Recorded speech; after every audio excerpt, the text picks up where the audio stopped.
Why would Sri Ram in the Ramayana exile his own wife Sita based on public opinion despite knowing her purity and innocence? There is no doubt that he loved his wife. Just look at the story of the Ramayana. He traveled to Lanka with the Vanar Sena. He built a setu, a bridge across the ocean. He fought hard. He almost lost himself, his brother Lakshman, while fighting. He finally defeated the adharma of Ravan. And in doing that, he fulfilled a large part of his role as a Vishnu avatar. And he brought back balance to the world. After doing all of this, he finally returned home to Ayodhya on what we celebrate as Diwali, after honestly serving 14 years of Vanvas that was due to no fault of his own. And finally, he got his right and was happily ruling as a just and righteous king with his beloved wife, brothers, and kingdom, all who loved him. To top all of this off, he was soon to become a father.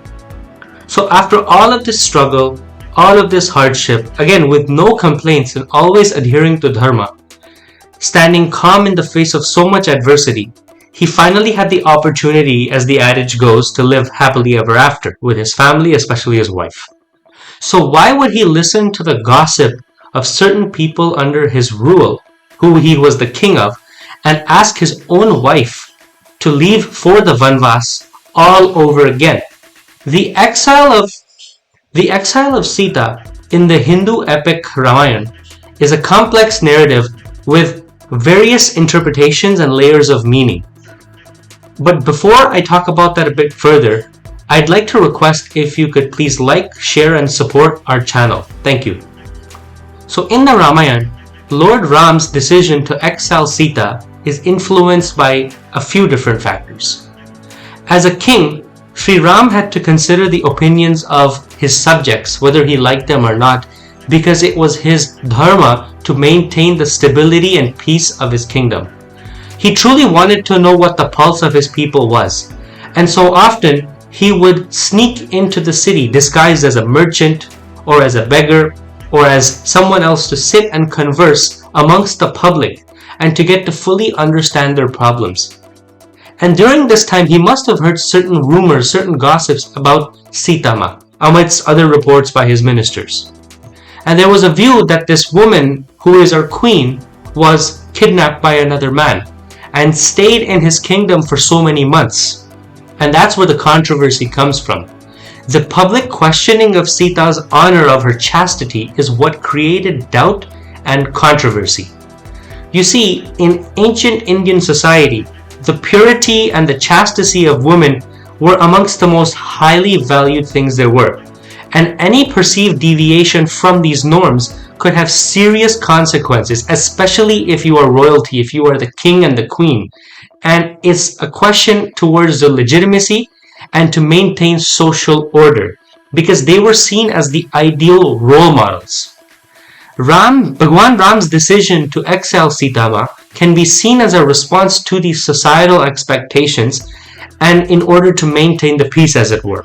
Sri Ram was deeply committed to upholding dharma, the moral order of the universe. And as a king, he believed it was his duty to ensure the welfare and harmony of his kingdom. So by exiling Sitama, Sri Ram might have believed that he was upholding dharma by prioritizing the greater good of society, of his Rajya, over his own personal feelings. And despite knowing that Sitama essentially lived as a prisoner in Lanka, was tortured after so much hardship, not just in Lanka but throughout the 14-year exile, he knew very well that she was an ideal wife and the most purest soul. Some interpretations suggest that Ram Bhagwan's actions were a test of Sita Ji's purity and devotion. By asking her to undergo the trial by fire known as the Agni Pariksha, he intended to prove her innocence right after he rescued her after the death of Ravan. However, even after Sita must successfully pass the test, doubt still lingered amongst the people. And Ram felt compelled to distance himself from her, again, for the greater good, to stop the rumors, and so that's why he made the ultimate sacrifice. This also, unfortunately, speaks volumes about the nature of humans. Thousands of years have passed since the Ramayana, but rumors, gossip spreading, That's all common. It's probably even worse in our day and age today. Despite having a ruler as just and as good as Sri Ram, people still gossiped, people still spread rumors. Sri Ram's decision to exile Sita also reflects his internal conflict between his duty as a king and his love for his wife. Here's a man who spent so hard trying to rescue her. He could have married anyone else. His own father had 3 wives, his mom and stepmothers. He made a vow to Sita Ma that she would be his only wife. And when she got kidnapped, he struggled to get her back. And as soon as he got her back, because of this situation, he had to send her out again when she was heavily pregnant. Despite knowing her purity, he felt torn because of his responsibilities as a ruler.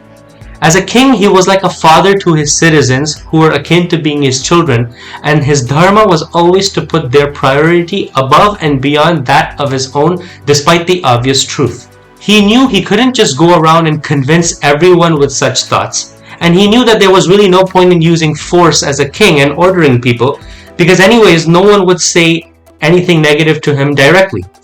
Shri Ram is and has been worshipped for thousands of years as the ideal human, and this was one of his greatest sacrifices. An equally, if not greater sacrifice was made by Sita ji, who, despite being heavily pregnant, took the risk of going into the forest, where she was eventually accepted into an ashram and gave birth to her 2 sons, Love and Kush. It's important to note that interpretations of the Ramayana vary. There are different versions of the Ramayana, and these different retellings emphasize different parts of the story. This is just one take.